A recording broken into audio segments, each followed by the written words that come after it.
और हम आपके पास आए हैं सबसे पहले शोक जताने के लिए जो हाथरस में लगभग 100 से ज़्यादा लोगों की मृत्यु हुई है।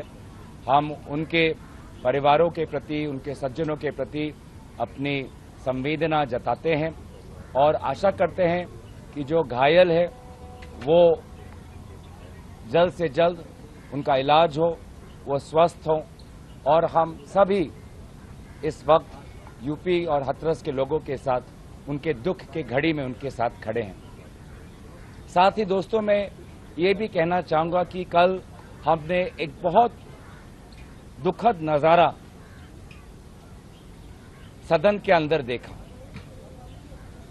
कांग्रेस पार्टी की मांग और विशेष रूप से आदरणीय राहुल गांधी जी की मांग ये थी कि इस 18वीं लोकसभा सत्र में राष्ट्रपति अभिभाषण पर मणिपुर के दोनों सांसद अपनी बात रखें।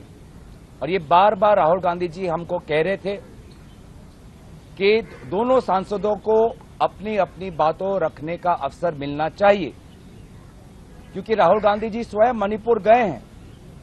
उन्होंने मणिपुर में समाज के बीच में जो बंटवारा हुआ है देखा है। सिविल वॉर जैसे एक वातावरण वहां पे है और इसीलिए राहुल गांधी जी जानते थे कि अगर हमने एक पक्ष को आवाज रखने का अवसर दिया और दूसरे पक्ष को आवाज रखने का अवसर नहीं दिया तो बहुत गलत संदेश सदन से मणिपुर के लोगों को जाता है। ये बात राहुल गांधी जी बहुत खूबी से जानते थे और इसीलिए हमारे पहले जो सांसद है मणिपुर के, उन्होंने पहले दिन पर अपनी बात रखी। जो शहरी इलाके से आते हैं, इनर मणिपुर से आते हैं, इम्फाल से आते हैं।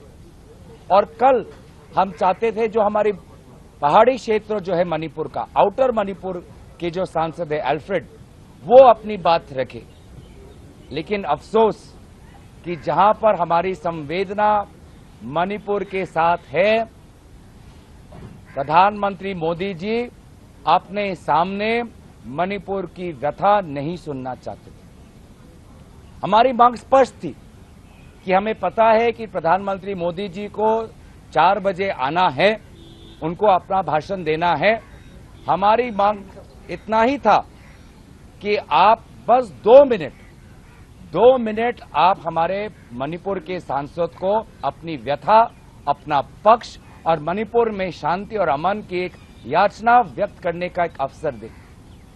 लेकिन अफसोस 2 मिनट नहीं मिला और 2 घंटे हमें सुनने पड़े प्रधानमंत्री को, जिस पर उन्होंने वही पुराने एलिगेशन, वही पुराने आरोप, कभी चुटकुले, कभी मजाक, कभी तंज किया। उन्होंने राजनीति को एकदम निम्न स्तर तक लेके गए और एक सांसद जो वहां पे चिल्ला रहा था, बोल रहा था कि मुझे बोलने दो, उनकी बात सुनने का धैर्य उनके पास नहीं था, सहानुभूति नहीं थी, दिल में जगह नहीं थी।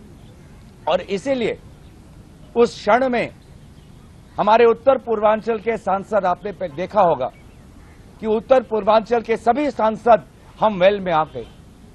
मणिपुर के 2 सांसद आए, मैं उनके साथ आया, फिर मेरे साथ नागालैंड के सांसद आए, मेरे साथ फिर मेघालय के सांसद आए और हम सभी ने एक दूसरे का हाथ पकड़कर हमने इंसाफ की गुजार लगाई।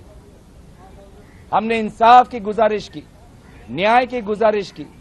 मणिपुर को न्याय दो, मणिपुर की आवाज सुनो। हम जो उत्तर पूर्वांचल के सारे सांसद हम आ गए और उसके पश्चात मैं धन्यवाद करना चाहूंगा कि हमारे इंडिया अलायंस के सांसद देश के हर कोने से, उत्तर से लेके पश्चिम तक, पश्चिम से लेके दक्षिण तक, देश के हर कोने का इंडिया अलायंस का सांसद उत्तर पूर्वांचल के सांसदों के समर्थन में सब हम वेल में आके हम सभी ने नारा लगाया, मणिपुर भारत का एक हिस्सा है, मणिपुर में आज आग लगी हुई है, मणिपुर को न्याय दो, मणिपुर को इंसाफ दो। 2 घंटे प्रधानमंत्री मोदी जी ने अपनी भाषण रखी, लेकिन एक बार भी मणिपुर का बात उन्होंने नहीं उठाया।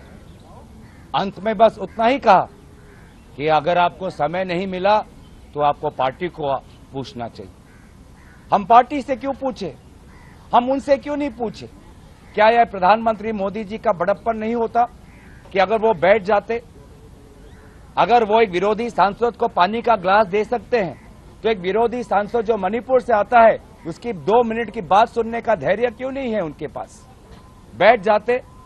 और मैं कहता हूं कि अगर वो बैठते, बड़प्पन दिखाते और मणिपुर के सांसद को 2 मिनट अपनी बात रखने देते तो एक बहुत अच्छा संदेश प्रधानमंत्री की तरफ से आज उत्तर पूर्वांचल को जाता, मणिपुर को जाता। तो मुझे लगता है कि प्रधानमंत्री मोदी जी सुनिश्चित सोच से, योजना से मणिपुर को बार बार अपना पीठ दिखा रहे। मोहन भागवत जी ने भी मणिपुर का नाम अर्ज किया, लेकिन मोहन भागवत जी की बात भी कल प्रधानमंत्री मोदी जी ने नहीं मानी, बड़प्पन नहीं दिखा पाए। और मुझे लगता था कि वो नहीं चाहते थे कि उनके सामने कोई मणिपुर का सांसद बोले, और इसीलिए प्रधानमंत्री मोदी वो अपने जिद पर अड़े रहे। 2 घंटे तक वो मणिपुर का सांसद चिल्लाते रहा और प्रधानमंत्री मोदी जी ने विभिन्न प्रकार के राजनीतिक आरोप और निम्न स्तर की राजनीतिक भाषा का प्रयोग किया। मुझे लगता है कि कल हमने एक ऐतिहासिक मौका हमने गंवाया जब पूरा देश हम मणिपुर को एक संदेश देना चाहते थे। मैं दोबारा आभार प्रकट करता हूं राहुल गांधी जी का, जो पहले दिन से संवेदनशील थे, पहले दिन से वो चाहते थे कि दोनों अपना पक्ष रखें। वो स्वयं खड़े होकर वो अध्यक्ष महोदय को गुजारिश कर रहे थे कि दोनों को अपना पक्ष रखने दे।